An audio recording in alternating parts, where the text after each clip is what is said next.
ချိန်လေးမှာငြိမ်သက်ခြင်းတွေနဲ့တူဆိုင်ချင်မလားစိတ်ချထားခဲ့တာလားလွန်နေသူရင်ခွေပြီးသေတော့မေလောကကြီးရဲ့ဘာကြောင့်လဲစိတ်ချထားခဲ့တာလား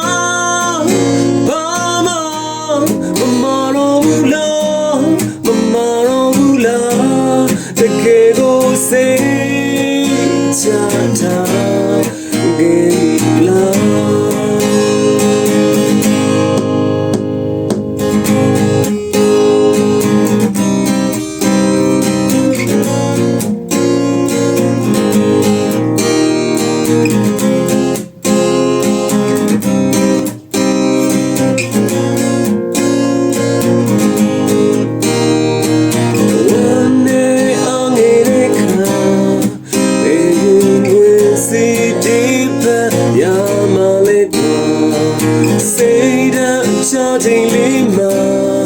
ငြိမ်သက်ခြင်းတွေနဲ့တူဆိုင်ချင်နေမလား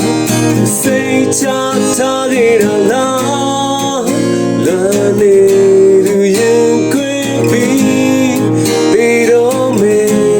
လောကကြီးရဲ့ဘာကြောင့်လဲစိတ်ချထားခဲ့တာလား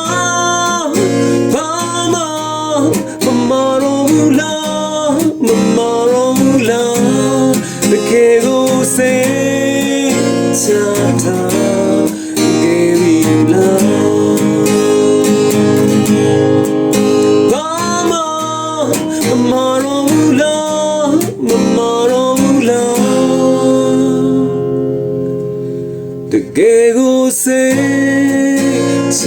တာ